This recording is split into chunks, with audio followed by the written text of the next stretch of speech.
वहीं एसआईआर के मुद्दे पर आज टीएमसी का प्रतिनिधिमंडल चुनाव आयोग से मिलने वाला है। पार्टी लगातार इस प्रक्रिया के टाइमिंग पर सवाल उठा रही है। साथ ही बीएलओ की मौत को लेकर भी टीएमसी ने केंद्र सरकार और चुनाव आयोग को घेरा है। अब आज पार्टी के नेता चुनाव आयोग के सामने अपनी चिंताएं और शिकायतों को रखेंगे।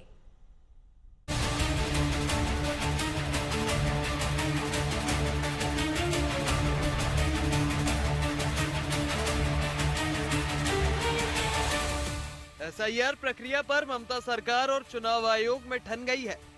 सामने चुनाव है, कुछ ही महीने में प्रक्रिया शुरू होने वाली है। उससे पहले बंगाल की सियासत में एसआईआर के सवाल पर बवाल जारी है। टीएमसी पूछ रही है कि इतने कम समय में एसआईआर प्रक्रिया क्यों। पार्टी ये भी सवाल कर रही है कि वोट काटने का दबाव क्यों डाला जा रहा है। साथ ही ये भी कि बीएलओ की मौत का जिम्मेदार कौन है। इन्हीं सवालों के साथ आज टीएमसी का प्रतिनिधि मंडल चुनाव आयोग से मिल रहा है। इस प्रतिनिधि मंडल में टीएमसी सांसद कल्याण बनर्जी, सौगत राय समेत 10 नेता शामिल हैं। বারবার প্রতিবাদ করছি যে এত কম সময়ের মধ্যে এসআইআর করা, এক মাস সময় দিয়ে এটা খুব অন্যায় হচ্ছে।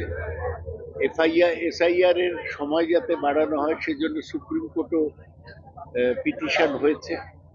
আমরা বলেছি এসআইআর বাতিল করে, কিন্তু একবার যদি দেশে আইনানুগভাবে চাপিয়ে দেয় তাহলে তো আমরা এড়িয়ে যেতে পারবো না। তাই তৃণমূলের কর্মীরা প্রতিটা বুথে, প্রতিটা অঞ্চলে তারা এসআইআর এর কাজ করছে লোকের।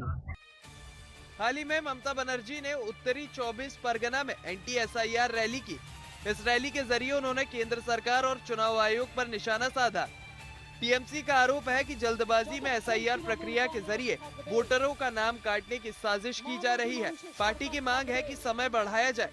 इस पर बीजेपी ने सहमति जताते हुए राष्ट्रपति शासन लगाकर विधानसभा चुनाव कराने की मांग कर रही है। अगर उनको लगता है कि टेन्योर बढ़ा देना चाहिए तो लंबा करके उसके बाद राष्ट्रपति शासन लगा के इलेक्शन कराए, क्योंकि ममता बनर्जी की सरकार की तो टेन्योर खत्म हो जाएगी। तो स्वाभाविक है ममता बनर्जी सरकार तो रन नहीं कर पाएगी। तो अगर उनको लगता है कि ऐसे राष्ट्रपति शासन के तहत या राज्यपाल के हाथ में सौंप कर अगर इलेक्शन हो सकता है तो हमें कोई आपत्ति नहीं है। विधानसभा चुनाव की सरगर्मी और एसआईआर पर संग्राम के बीच सभी की नजरें टीएमसी प्रतिनिधि मंडल के चुनाव आयोग से मिलने पर टिकी है।